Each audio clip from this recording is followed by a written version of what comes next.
holistic understanding of advanced level history beyond rote memorization of exam techniques is provided. This video will explore how these principles are applied in real-world scenarios, fostering a deeper appreciation for the subject matter.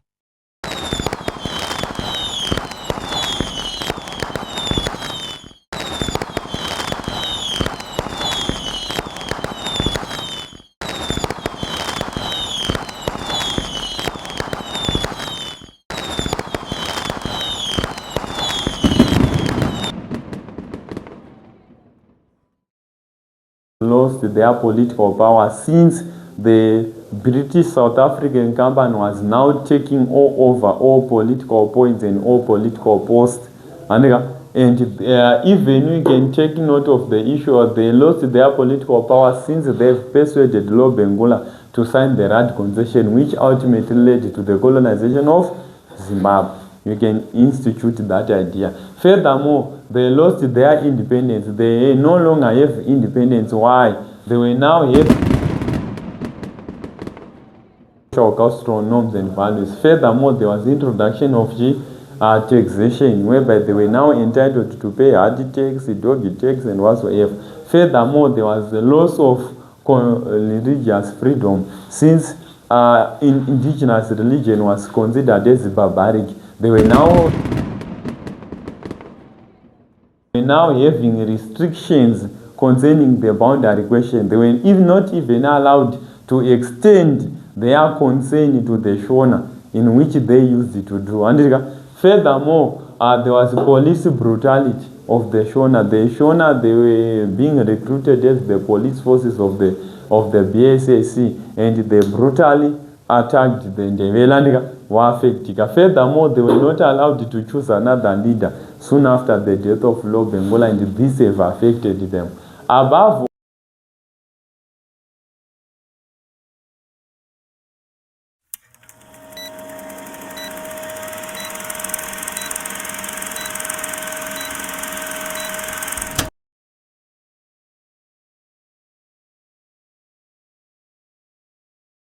the question reads, a case as well as a blessing. Is this a living assessment of the presence of the whites in the Ndebele State? This was our June 2007 question. So the question demands candidates. The question demands candidates. The question demands candidates. The question demands candidates to explore the fact that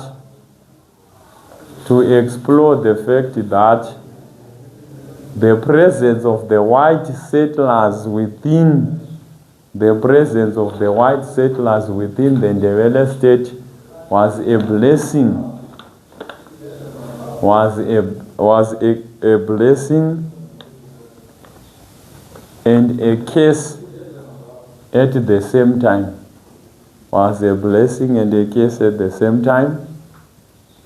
Star on the margin. Then you write, good candidates must appreciate the fact that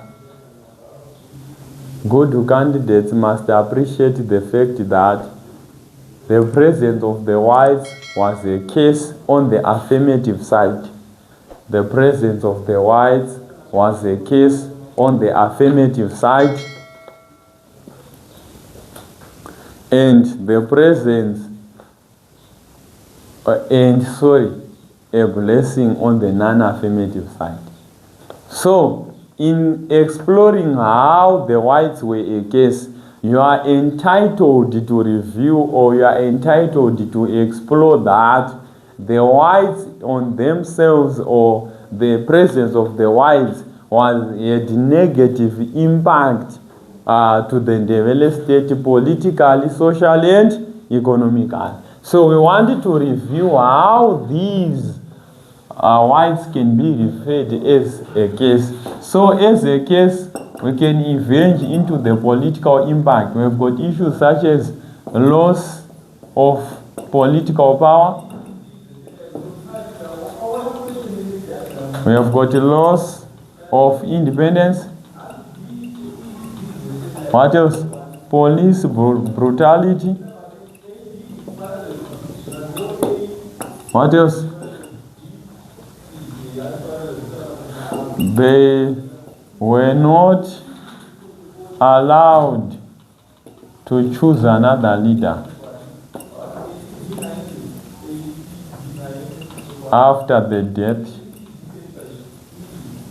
of Lobengula. Then we've got the social effects.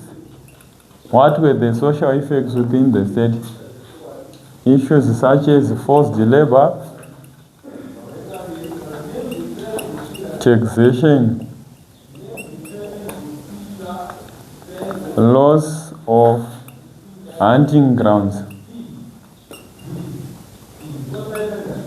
loss of long distance trade. What? Oh, this, so, no, I've mixed, sorry. We've got taxation, sorry. We've got taxation, forced labor, taxation, what else? Sorry. Loss of religious freedom, sorry.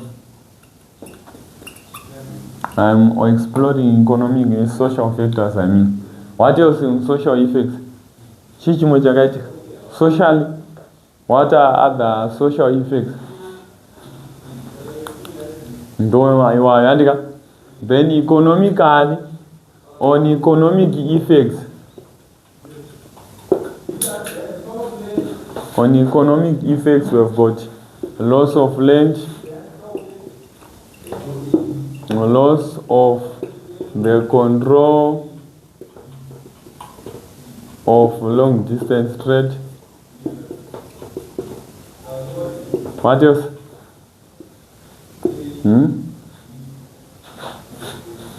Loss of hunting grounds.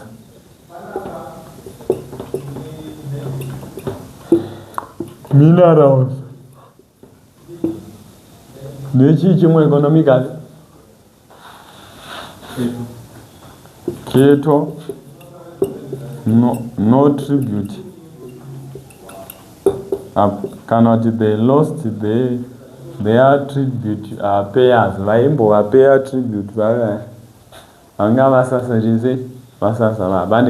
So we want to explain. So you explain in your introduction, you can review that the presence of the whites within the Ndebele State had political, social, and economic effects.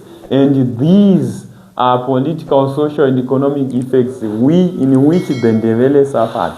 For instance, they suffered loss of political power, loss of independence socially, there was forced labor, and economically they lost control of their long distance trade to Delaware Bay with the Portuguese and Swahili traders. So it was an effect. Then, in explaining this side whereby we explore that the presence of the white settlers in the Ndebele State was the case, we talk of the issue whereby when the Ndebele came here, when the whites were in Ndebele land, this have made the Ndebele to lose their political power since the British South African company was now taking over all political points and all political posts. And even we can take note of the issue, they lost their political power since they've persuaded Lobengula to sign the Rand concession, which ultimately led to the colonization of Zimbabwe. You can institute that idea. Furthermore, they lost their independence. They no longer have independence. Why? They were now having restrictions concerning the boundary question. They were not even allowed to extend their concern to the Shona, in which they used it to do. And furthermore, there was police brutality of the Shona. The Shona, they were being recruited as the police forces of the BSAC, and they brutally attacked the Ndebele Wafektika. Furthermore, they were not allowed to choose another leader soon after the death of Lobengula, and this have affected them. Above all, we have social effects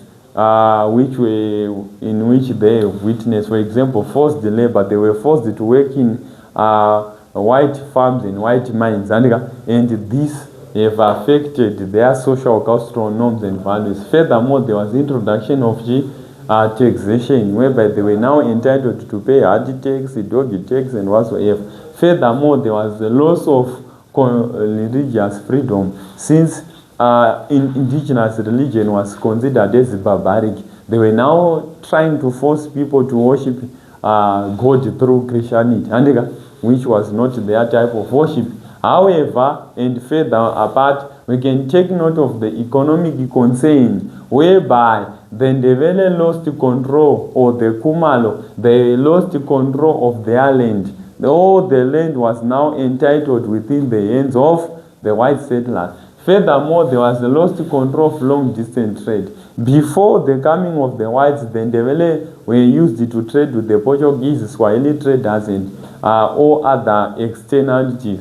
But when the whites came in, they lost that control of long-distance trade, and this have affected their economic activities. Furthermore, they lost their hunting ground. They used to hunt elephants for ivory in order to trade for them to gain other foreign goods. But when the whites came in, they failed to continue with their activities, such as hunting for game for meat, hunting game for animal skins. Above all, they lost their cattle. Since the Jameson and his team, they envied the Ndebele cattle, and they took their cattle and they become poor, because the wealth of an African man is entitled upon cattle. Furthermore, they lost control of minerals, because all minerals were now controlled by the British South African Company. Are we together? So this is the case. Then on the side where we are now exploring how can we consider how can we consider we want to look upon, or we want to take note of where we consider the white settlers as a blessing. So as a blessing, politically, what happens? Politically, supply of weapons. We've got ideology whereby the Ndebele, they gained international recognition, international political affairs. I will explain about it. Then we've got the army for peace and security. We've got the end of tribal wars. Right? Then socially, we've got the civilization, literacy. We've got issues such as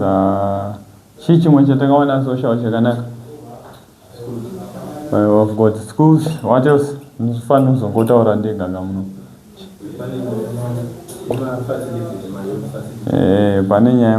facilities.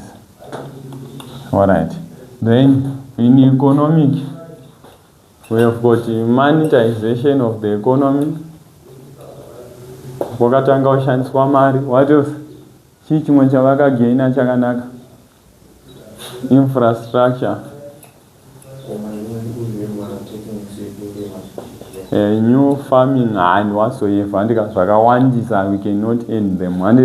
So we just want here to explain now. On this side where we are going to explore that the coming of the whites was a blessing, we could take the issue by political. The whites, they came up with weapons, for example, guns.